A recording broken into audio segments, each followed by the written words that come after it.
Okay, so let's take a look at where we left off. We created this platform grid and this platform tile map here. Notice that there is essentially a tile map here, and it has a sort order layer, and it's actually the shape or the size you can see here of our tile in our grid.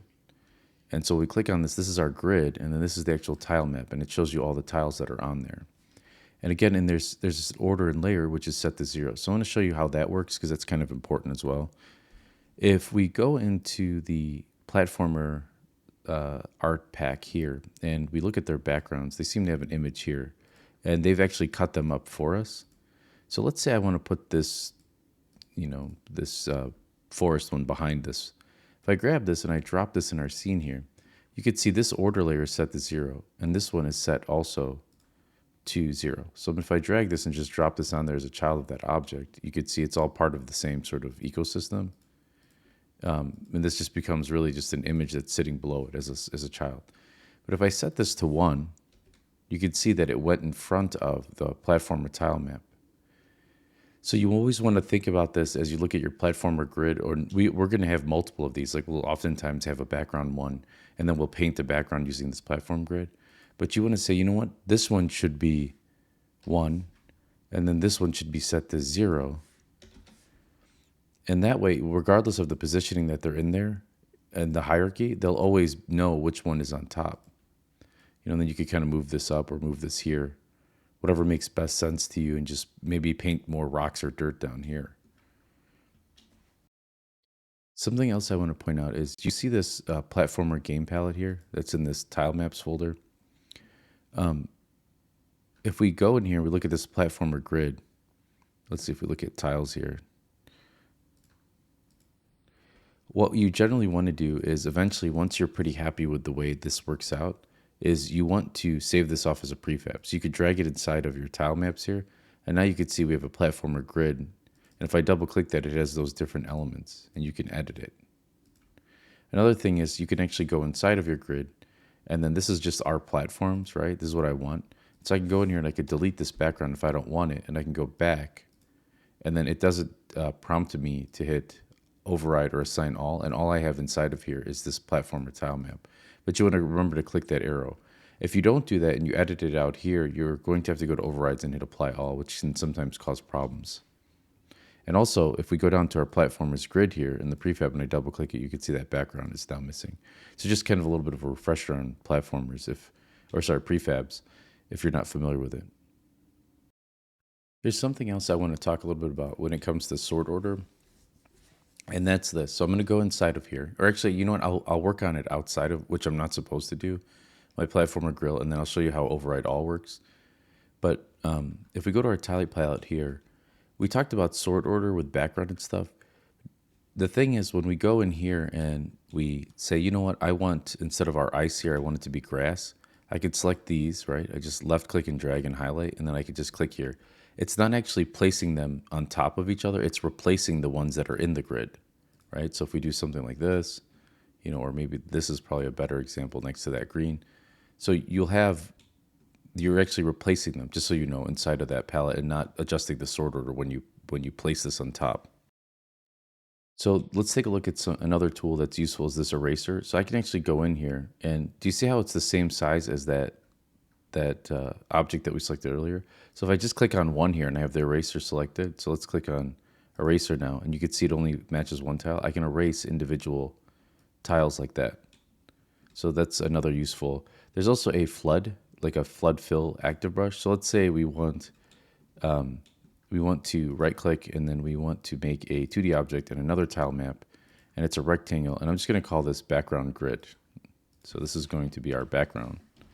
Say we're not using an image or whatever. And I'm like, you know what? Let's see, what would be a nice background? So like, say this is like Super Mario, where we have like those, they oftentimes have like a cavern. So what I can do is just select this piece maybe here, and then I could just hit fill. And I'm just like, it'll let me just move my cursor and just drag these all out. And when I left click, it's done. See that? Or is it enter? Yeah, or enter or escape. And now you can see it fills it like a paint bucket. I can also rotate these. So if I go to my rotation here and I click on this, I can rotate out these palettes. Now notice you said, well, don't you replace it? Well, remember we have this background grid here. If I go to Tilemap here, it's set to 0, and this one is set to 1. So if I set this platform tilemap to 0, and I set this one to 1, it moves it on top of it. So this is something else you have to be very careful with, is just understanding your sort layer order between them. So I'm going to actually go ahead and just delete this. I don't think I need that right now. And I'm going to go back to my paintbrush here so that it stops that paintbrush dragging. Now, say you like all of these, but you just want to move it over. Like you like this, but you want to shift it over because you're doing gameplay stuff. Like your character runs and he just keeps missing it, and you need to sort whatever the reason. You can actually hit your selection tool first, highlight all of these or whatever you want to select, and then click on Move, and then you could move this entire selection around. So now you can have it where it jumps down here instead of missing it, right? Like say your character starts up there. So sometimes you'll find this when you're working at game studios where they'll only draw half of the palettes. You might be like, well, how am I supposed to actually say these aren't here where you have the other curves? So let me show you what I'm talking about. So let's say we have these two. I'm going to go ahead and paint that in. And you're like, well, I don't have the end piece here, that round off piece, right? So what you can do is you can select this round off piece, place it there, grab your selection tool here, click on it, and then you have these options here where you can select and let's see, select. And actually what we can do is go to scale here and just type in -1 and that'll flip it too. And then hit modify. Oh, it's modifying the entire scene. I want it to modify that individual one.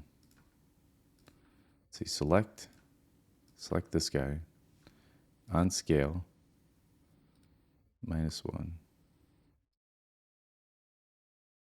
Oh, you know what? Let's leave this at 1. Sorry, this is the entire tile map. This one on scale on X, do -1. And there we go. And that'll flip the image for you. But we're lucky where we have these all matching, so we can actually just click on this and just replace that if we want to. All right, let's take a look too at how we can edit inside of our tile palette here. If you click this little edit palette button here, we could do things like select a whole section and say I want to move this down here by this one. I can actually go ahead and click on this move tool here, and I could just kind of click and move it.